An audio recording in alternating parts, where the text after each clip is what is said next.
safety on heights and scaffolds.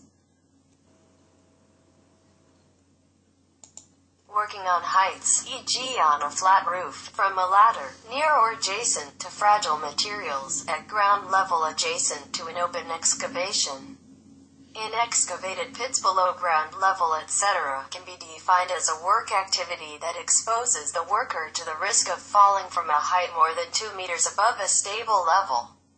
Working on heights is one of the biggest causes of fatalities and major injuries. Common accidents include falls from scaffolds, ladders, and through fragile surfaces such as a fragile roof. For this reason, when working on heights, the use of fall protection is important, also when a situation does not seem dangerous enough to require it. In general, one should avoid working on heights, as long as it is possible and reasonably practicable, where working on heights seems necessary. The important thing is preventing falls using either an existing place of work that is already safe of the right type of equipment. In addition, always bear in mind that it is possible to minimize the distance and consequence of falls by using the right type of equipment where the risk cannot be eliminated. In order to guarantee the maximum protection to workers, a number of protection systems are foreseen, and the employer must provide them to workers. They are classified into collective protection systems, such as fixed metal scaffolding, parapets, safety nets, personal, which consist in individual personal protective equipment, PPE, such as safety helmets, fall protection devices, anchoring devices, body harnesses, temporary, such as mobile metal scaffolding, mobile parapets, fixed, such as parapets and fixed anchoring systems. It will be the duty of the employer to choose the most appropriate measures from time to time to guarantee the safety of the employee, depending on the type of processing and the degree of hazard of the same.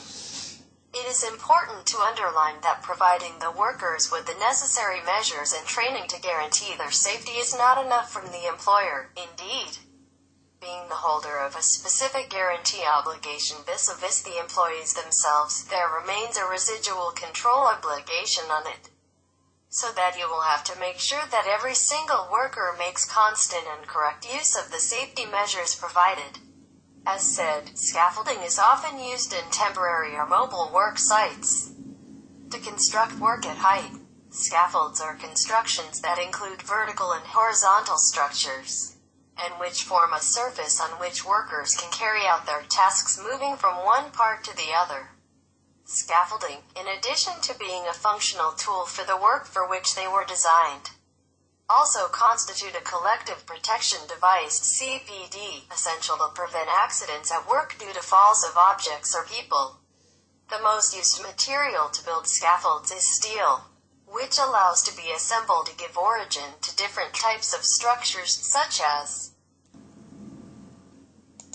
1. Scaffolding with pipes and joints. This is the most traditional but also the most inconvenient to use because it requires more time for assembly. 2.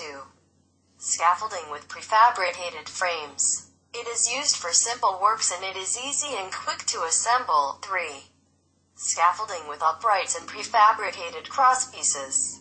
This is also very easy to use as it is very similar to the scaffolding with prefabricated frames. Approximately 65% of all construction workers perform work on scaffolds. Employees performing work on and around scaffolding are exposed to falls, electrocutions, and falling object hazards. This can be avoided by taking some precautions. For example, all scaffolding should be designed, erected, and disassembled by a competent person. A competent person should also inspect scaffolding before the start of work each day to ensure that it is safe for use.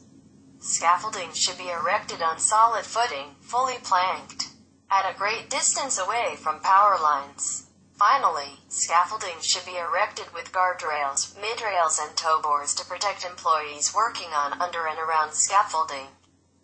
Workers, who should be trained and authorized before operating on those structures and retrained in the event a worker has an accident while operating a lift, hazards are discovered. A different type of lift is being used, or if the workers are observed improperly operating a lift, should wear hard hats when working on, under, or around a scaffold. They should also wear sturdy, non-skid work boots and use tool lanyards when working on scaffolds to prevent slips and falls and to protect workers below. They should never climb scaffolding anywhere except for the access points designed for reaching the working platform. Tools and materials should be hoisted to the working platform once the worker has climbed the scaffold. No operator should work on scaffolding covered in ice, water, or mud. Workers are prohibited from using boxes, ladders, or other objects to increase their working height when on a scaffold. The maximum load should never be exceeded when working on scaffolds. Never leave tools, equipment, or materials on the scaffold at the end of a shift. If personal fall arrest systems are required for the scaffold you will be working on, thoroughly inspect the equipment for damage and wear. Finally, some points important to bear in mind: do as much work as possible from the ground. Collaborate with your colleagues in order to ensure easy ways to get safely to and from heights. Consider emergency evacuation and rescue procedures. Ensure equipment is suitable, stable, and strong, and most of all, do not use scaffolds unless they have been erected by trained workmen and under the supervision of a competent person. Do not use a scaffold unless it has been inspected, certified, and checked regularly by a competent person before use. Do not overload ladders and scaffolds, and check the instructions provided within the pictogram or label. Do not use ladders or scaffolds for strenuous or heavy, long-duration tasks. Strictly follow the instructions of a competent person. Do not alter the scaffold unless authorized to do so. Do not work on an unfinished scaffold. When it is necessary to work on a mobile scaffold, lock the wheels of the scaffold before you start working. Do not work on a scaffold unless it has been provided with a suitable working platform.